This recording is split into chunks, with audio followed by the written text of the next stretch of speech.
Hello everyone, a bright and sunny but cold morning to all of you. My name is Anna. It is November and every day it is getting colder. This is my greenhouse now, all packed with my cacti. So this is the second part of my moving of all my cacti here inside the greenhouse for their winter rest. And boy, oh boy, is my greenhouse packed. Every space that I can put a plant in, I try to maximize it. So this is a small greenhouse. It measures 6 feet by 5 feet by 4 feet, so 6 feet in height, and 5 by 4 is the width and the length.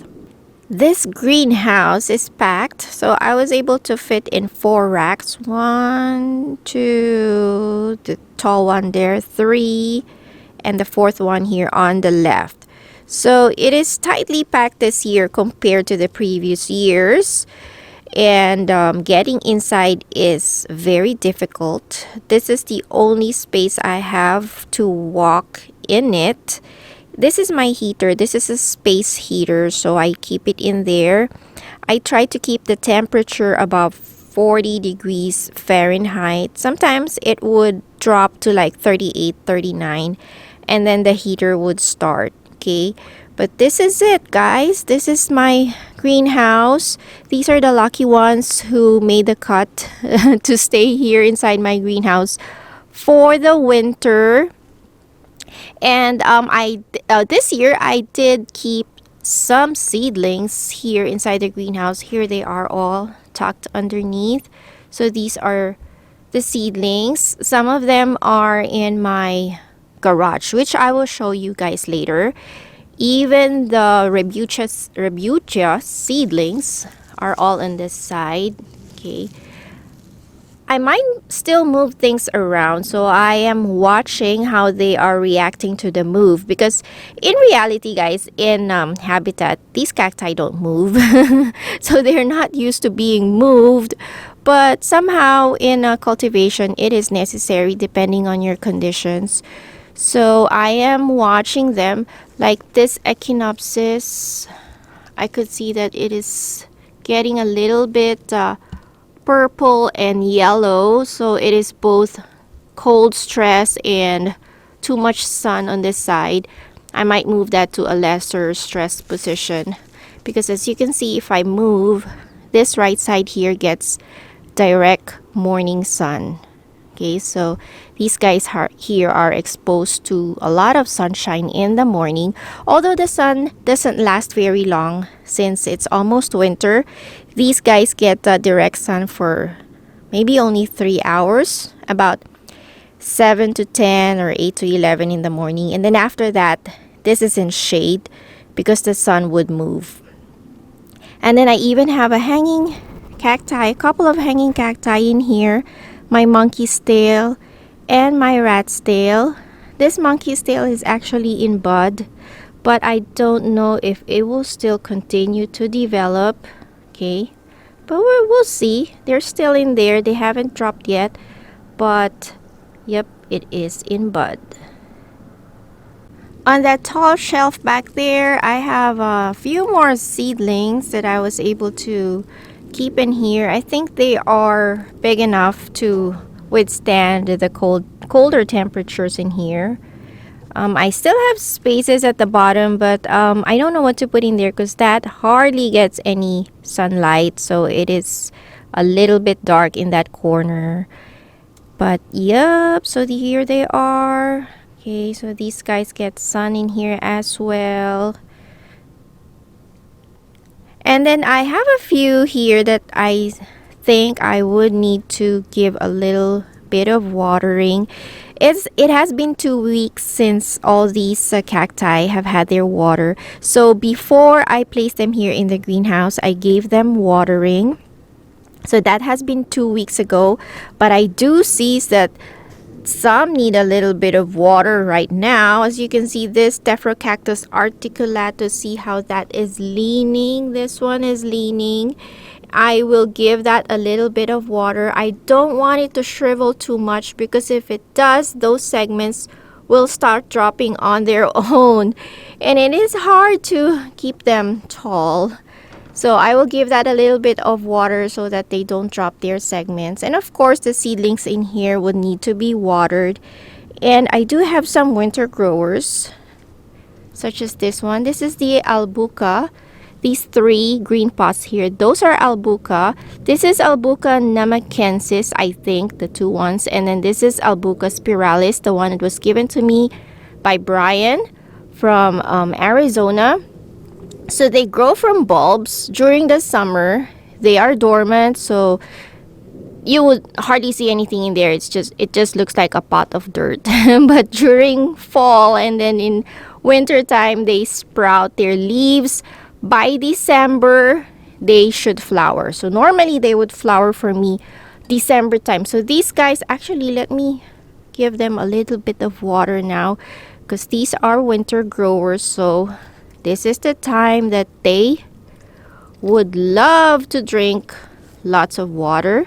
And then in the summertime, that's when I back off a little bit on their watering. Okay, so I'll give these guys a little bit of water. Oh, and I said the tephra cactus as well. You guys need a little bit of drink. It is hard. I'm having a hard time reaching this, guys, because of the cacti here in front of me. I don't want to knock them over. All right, that should be good. Okay, so yep, everything is looking good so far in here. And then I will show you what I have left outside in my backyard. To the side of my greenhouse, I have a few columnar cacti here. So I have my 2 old man in front, and then Myrtillocactus geometricen. And then this tall one, this is the Stenocereus pruinosus. This is the one that I'm keeping an eye on, because this is not very cold hardy. It turns purple once it gets very cold. So far so good. It's still green, so this greenhouse is actually blocking the wind, so it keeps that area a little bit warmer. But once I see that cacti starts turning purple, I will just wrap all of them in a frost protection blanket. That's why I have them all together, so it's easier to wrap them all up in just one blanket. And then that opuntia, oh, that is winter hardy, so no problem about that. Somebody was asking if Echinopsis bacanoi is cold hardy. Yes, it is, to the low 20s, at least here in Las Vegas. I've seen them planted in the gardens here outside, so they survive our winter, which goes down to the low 20s, as long as you keep them dry. So we don't usually get that much rain during the winter, although we do, but not too much. So they survive here, and the only thing I do is I protect the tips, the growing point, because the tips are sensitive to cold temperatures. So this may start turning brown if it's getting too cold.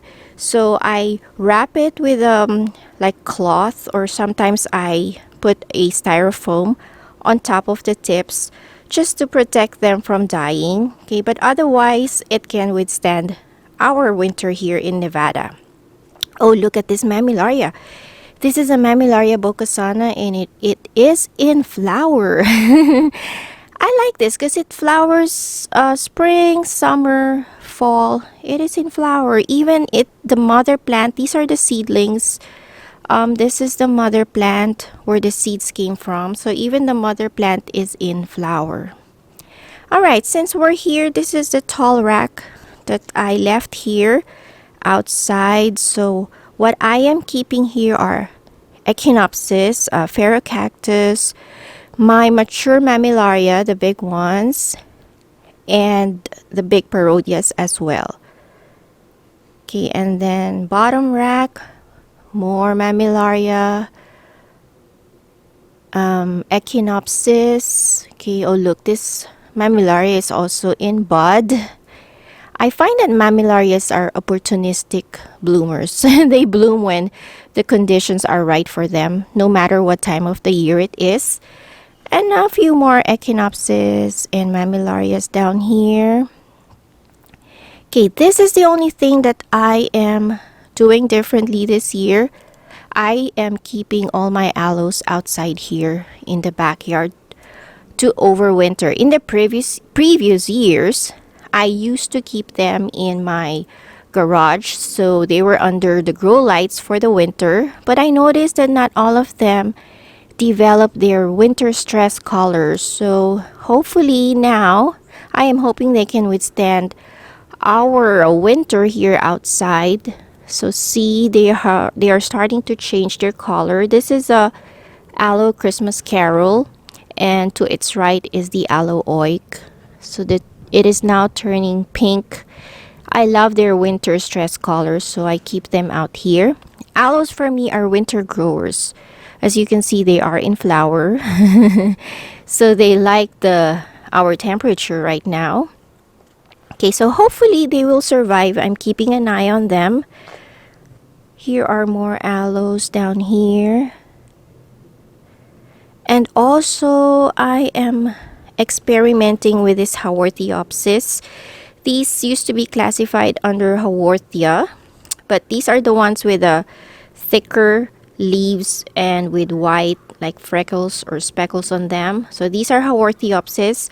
I noticed that they seem to be doing well despite the cold temperatures, so I will keep an eye on them. But as long as they don't look like they're suffering from cold, I'll keep them here as long as I can and see how cold hardy they are.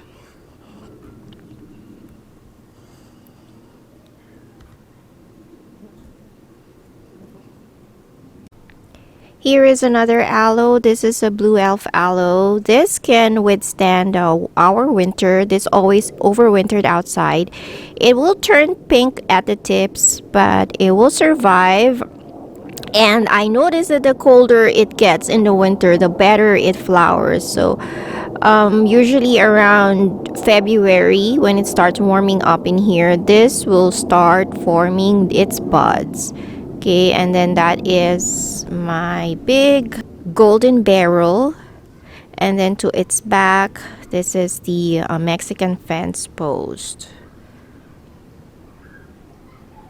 This section here underneath the tree, in the previous years, I usually do not keep too many cacti in here because it gets cold in this area. This is the center of our backyard, so it gets very windy and cold in here.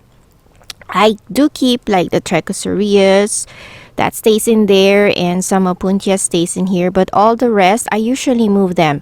However, this year I noticed that despite the temperatures in the 30s, they're still doing fine. Look at this Cactus semipatanus. It is actually in bud. And the buds are growing. They should be sleeping by now, but no. These buds just developed this fall and they are growing. The only different thing in this area this year is that my husband set up his grilling station here. So I think this somehow provided shelter to the cacti here, so it blocked some of the wind. So I guess it's a little bit warmer in this section right now, and it still gets a lot of sunshine in the morning, as you can see, and that caused them to still grow. I noticed they're still growing and they're budding in this area. So I'll keep an eye on this, especially this Cactus semipatanus. If our temperatures drop to the freezing levels or when we get snow, I will definitely wrap this because this is usually not cold hardy, but so far so good. I am now in our garage, and this is where I overwinter more plants. Okay, look how tight that squeezes. The plants are too close to the car already, so it's a tight squeeze again in here. This is the Coney aloe variegata. This is not cold hardy, so I'm keeping it in here. I know I keep telling you guys that I need to repot this, but I never got to do it. And then all my euphorbia are also in here. Euphorbia are not very cold hardy, so they stay here in my garage. And then this aloe, I told you I'm keeping the aloes outside, but I'm making an exception for this one. This is an aloe snowstorm. The reason I'm keeping it in here is because I don't like its winter color. This one, when it's cold, it turns brown, like chocolate brown, and I don't like the look of it. I prefer it to be green, so I am keeping it in here. And then I have seedlings, cacti seedlings in here. If you see cacti in here, they are either seedlings or they're still rooting, like this one. Those are cuttings that I'm trying to root. And what else do I have in here? Of course, this is Ripsalis, I believe. Yeah. This is the one that was given to me by Daz, the Baxifera, if I'm not mistaken. Look how big it got, but this is not cold hardy, so I'm keeping it in here. Some more little aloes, Haworthia are also in here. Haworthia are not cold hardy, so but they are winter growers. As long as you keep them above 40 or 50 degrees in that level, they will be fine. Oh, I want to show you guys this. This is my Thanksgiving cactus. It is in bud. As you can see, it has buds. It was staying in my front porch, but then suddenly our temperatures dropped to the 30s, and I know this will not survive that cold temperature, so I had to move it here while it is forming buds. So I don't know if it might drop its buds. They might not continue. Hopefully it will, but if it drops its buds, I won't be surprised. But look, it's got lots of buds on it. Okay, and oh, this is the frost protection blanket that I keep telling you guys about. This is a big piece, so I just cut off what I need, but that's what I use to wrap my cacti that are outside in my backyard.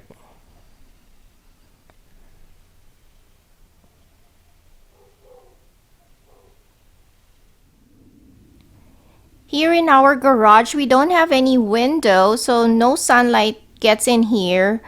And that's why I have all these grow lights. So I have Mars Hydro, Spider Farmer, and Vivo Sun that I used this year here in the garage. So I have those for the light, because what I have here are actually still growing, like the seedlings. I still do want them to continue growing. And the Haworthia are growing, aloes are growing, and the cuttings. So I do want these guys in my garage to continue growing, so I am supplementing them with grow lights. And then I also have poor air circulation because of the lack of windows. I just have like small ventilation holes in here, but it is not enough to encourage good air circulation. So I have those yellow sticky traps. Those are for the fungus gnats. I do have a small fan right there, but I honestly don't think it is really helping much with the air circulation in here. So I still have those sticky fly traps or fungus gnats traps. So these are the seedlings that are in here in my garage, little seedlings. The temperature here in my garage is always like 10 to 15 degrees warmer than it is outside. So it rarely falls below 45 degrees Fahrenheit. So I think that was the coldest that I saw in here.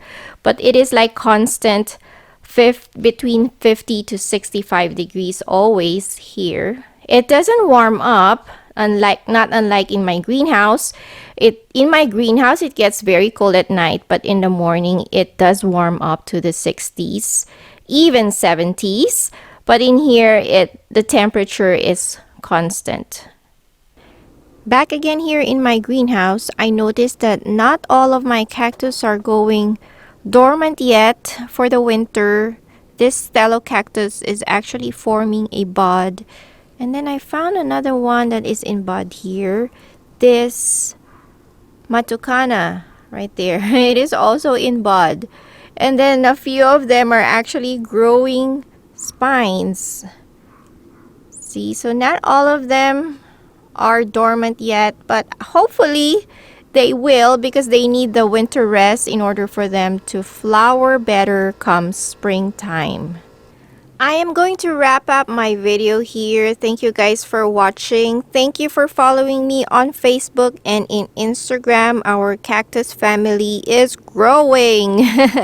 And thank you guys for all your likes and your comments here on YouTube. I'm sorry if I'm not keeping track on all of your comments right away. It's just been very busy lately with work, but don't worry, one day I will sit down and start answering all of your questions and all of your comments.